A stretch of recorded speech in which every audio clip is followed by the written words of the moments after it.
तो आज की कहानी है सबरी कैसे बनी राम भक्त। सबरी की अनसुनी कहानी। बात उस वक्त की है जब भगवान श्री राम का जन्म भी नहीं हुआ था। भील जाति के एक कबीले जिसके राजा अज थे, अज के घर में एक कन्या का जन्म हुआ जिसका नाम श्रमणा था। श्रमणा शबरी का ही दूसरा नाम है। सबरी की माता का नाम इंदुमती था। सबरी की जाति सबर थी जो कि भील से संबंधित थी। सबरी बचपन में पक्षियों से अलौकिक बातें किया करती थी जो सभी के लिए आश्चर्य का विषय था। धीरे धीरे सबरी बड़ी हुई लेकिन उसकी कुछ हरकतें अज और इंदुमती की समझ से परे थे। समय रहते सबरी के बारे में उसके माता पिता ने किसी ब्राह्मण से पूछा कि वह वैराग की बातें करती है। ब्राह्मण ने सलाह दी कि इसका विवाह करवा दो। राजा अज और भील रानी इंदुमती ने शबरी के विवाह के लिए एक बाड़े में पशु पक्षियों को जमा कर दिए।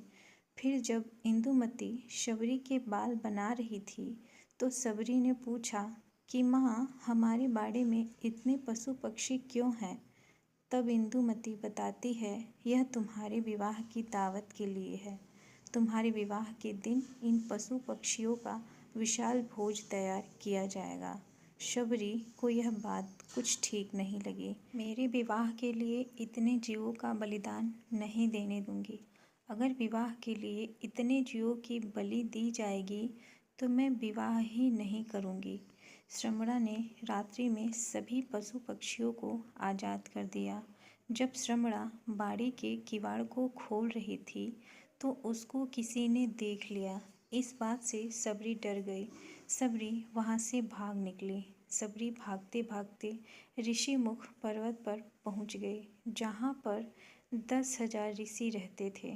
सबरी को इस बात का अनुमान नहीं था कि वह निचली जाति की है और ऋषि उनको अपने आश्रम में स्थान नहीं देंगे।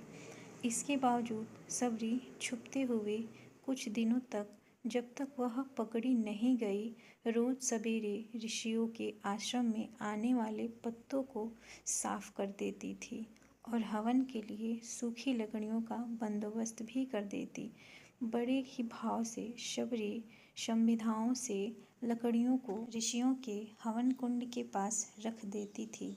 कुछ दिनों तक ऋषि समझ नहीं पाए कि कौन है जो उनके सारे नित्य के काम निपटा रहे हैं। कहीं कोई माया तो नहीं। फिर जब ऋषियों ने अगले दिन सवेरे जल्दी उठकर शबरी को देखा तो उन्होंने शबरी को पकड़ लिया। ऋषियों ने सबरी से उसका परिचय पूछा तो सबरी ने बताया कि वह एक भीलनी है। ऋषियों ने भीलनी को नीच जाति का बताकर उसको ताड़ने लगे। तभी उसी समूह से एक ऋषि मतंग ने शबरी को उन ऋषियों से बचाया और उसको अपनी बेटी कहकर उसको एक कुटिया में शरण दी और सेवा करने को कहा। समय बीतता गया। मतंग ऋषि बूढ़े हो गए। मतंग ऋषि ने घोषणा की, अब मैं अपनी देह छोड़ना चाहता हूँ। तब सबरी ने कहा कि एक पिता को मैं वहाँ पर छोड़कर आई और आज आप भी मुझे छोड़कर जा रहे हैं। अब मेरा कौन ख्याल रखेगा? मतंग ऋषि ने कहा, बेटी, तुम्हारा ख्याल अब राम रखेंगे। शबरी सरलता से कहती है, राम? राम कौन है और मैं उन्हें कहाँ ढूंढूंगी?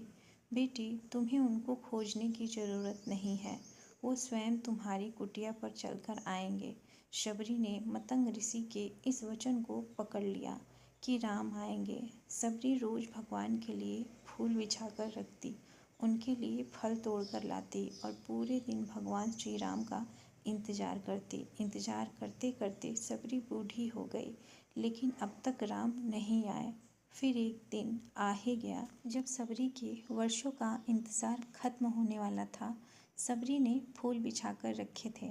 आते जाते लोगों को मना कर रही थी कि इस फूल पर भगवान चलेंगे। सबरी श्री राम के लिए बेर तोड़कर लाई थी। यह निश्चित करने के लिए बेर मीठे हैं या खट्टे, सबरी ने बेर को चख चख कर उनको जूठे कर दिए। जब भगवान श्री राम आए तो सबरी एक पत्थर के आसन के पास बैठी थी। सबरी ने पहली नज़र में भगवान को पहचान लिया। सबरी ने भगवान का खूब आदर सत्कार किया और उनको जूठे बेर खिलाए। इस प्रकार शबरी के वर्षों का इंतज़ार खत्म हुआ था और उसको भगवान श्री राम मिले थे। यह थी सबरी की कथा। तो इसी के साथ ये कहानी समाप्त होती है। आशा करती हूँ कि आपको ये कहानी अच्छी लगी होगी। अगर अच्छी लगी है तो मेरे वीडियो को लाइक और चैनल को सब्सक्राइब ज़रूर से करें और इसे अपने फैमिली और फ्रेंड के साथ भी शेयर करें।